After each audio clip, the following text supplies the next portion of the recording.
Welcome back to Hillbilly Pillars. Today I'm going to run down a list of some of the albums I would most like to have on vinyl. I know that's not a rare thing for us here in the vinyl community to have that running list. For these selections, some of them just simply have never been pressed on vinyl, and then some of them are rare enough to be a little more than I want to spend on the secondhand market. So let's do it. I have to start off with the out-of-print Bob Dylan bootleg series versions, which is number 4, 5, 7, 8, and 9. I'm trying to be a Bob Dylan studio completist, and it kills me that I don't have these. I didn't get into vinyl until after these were all released, and most of them are just absurdly priced now. I mean, like over $1,000 via Discogs for a couple of these versions.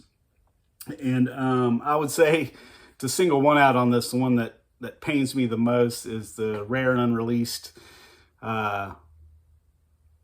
Telltale Signs. That's the latter day version of his ongoing rare and unreleased stuff.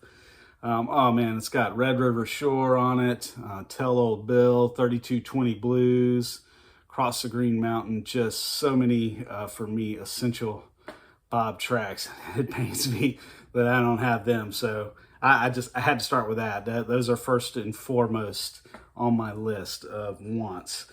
Like I've talked about in a couple of recent videos, I recently ran down my brothers and friend my, as of 50 years of living, top 25 favorite albums. There were 3 on that list, on my list, that I did not have on vinyl. One finally did get issued on vinyl, and I got it, and that'll be a later video I'm going to do. The other 2 I wanted to share here. The first one came in at number 16 on my list, and that's If There Was a Way by Dwight Yoakam, 1990. This is my favorite Dwight Yoakam, just filled with absolute twang bangers. It's got Turn It On, Turn It Up, Turn Me Loose, to me an essential song in my budding love of country music. And the whole thing rolls and is great. And yeah, it's just essential Dwight to me, and I would really love it on vinyl. There is a version that came out. It was part of, I believe, one of the like record club things, like you can get this and then you're joining a thing and you pay a certain amount every month. I think it was one of those because it's a club version. It's the only time it came out.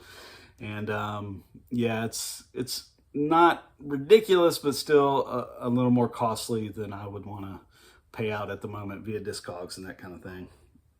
Then coming in next, I've got like a over-the-top statement about this album. I think it's the most underrated record in rock, and that is 1994's Sleeps with Angels by Neil Young.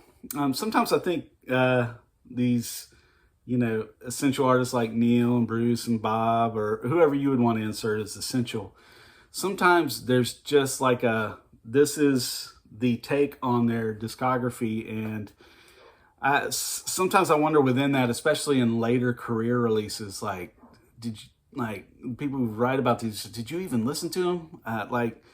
There's something about Sleeps with Angels that I find is inarguable. It's like obviously focused and great. It is gritty Neil Young and Crazy Horse music. It is tough.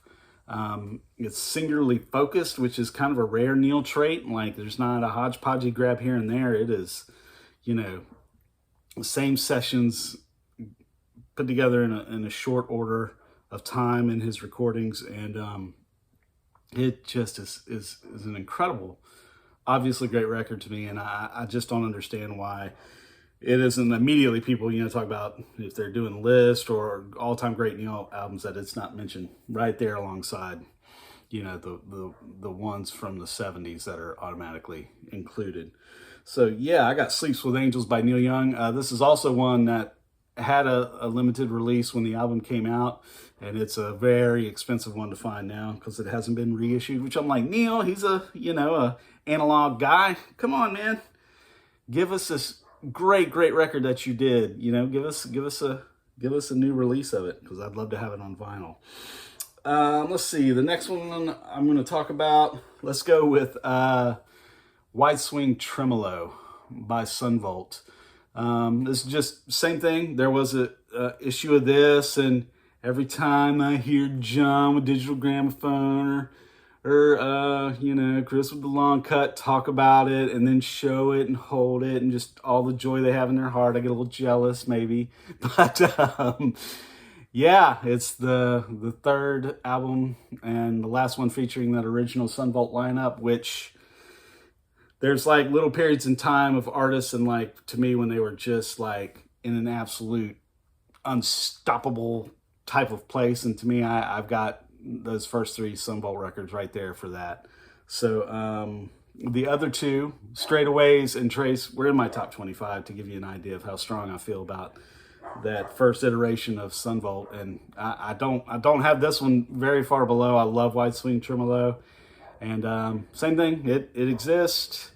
You can go watch Chris and John fondle theirs on previous videos, I think, but you know, once again, a little too expensive on the secondhand market for me currently.